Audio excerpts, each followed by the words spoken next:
आनंदपूर्ण जीवन के लिए क्या कर सकते हैं या फिर कैसे प्राप्त किया जा सकता है। तो इसके दो मार्ग हैं। एक मार्ग होता है स्थायी और एक होता है अस्थायी।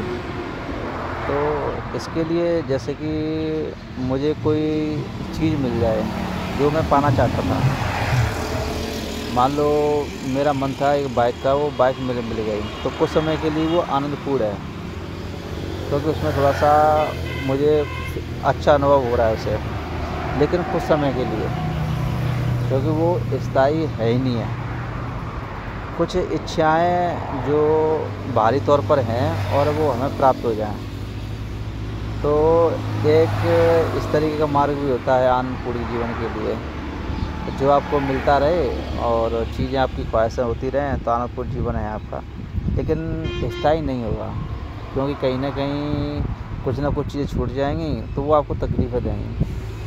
लेकिन एक होती है स्थायी, और स्थायी आनंदपूर्ण जीवन के लिए आपको बाहरों की चीज़ों की अपेक्षा अंदर देखना बहुत ज़रूरी होगा, क्योंकि वे जो चीज़ें हैं ना वो अंदर से ही आती हैं।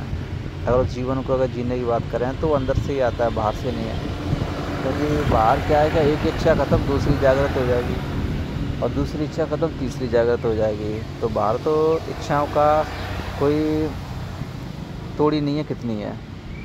तो उस आनंद के लिए आपको कहीं ना कहीं भाग दौड़ करनी पड़ेगी, और एक मिलेगी फिर दूसरा, दूसरा फिर तीसरा, तो आपको भाग दौड़ ही रहेगी, लेकिन आपका वो जीवन है वो आनंदपूर्ण नहीं रहेगा।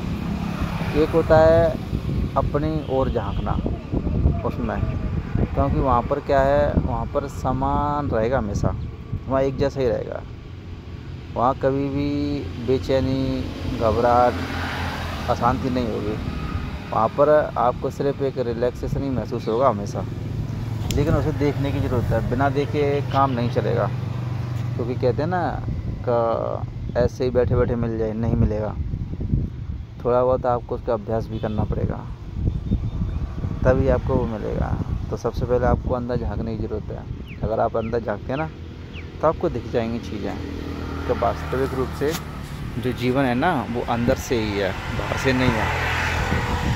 उसे देखने की ज़रूरत है, लेकिन आदमी देखना ही नहीं चाहता है, क्योंकि वो निगाहें टिकी है ना उसकी तो उन्हीं पर टिकी है जो उससे इसके जागृत हो रही हैं, लगातार उन्हीं पर टिकी है। तो अंदर देखना कौन चाहता है? कोई भी नहीं।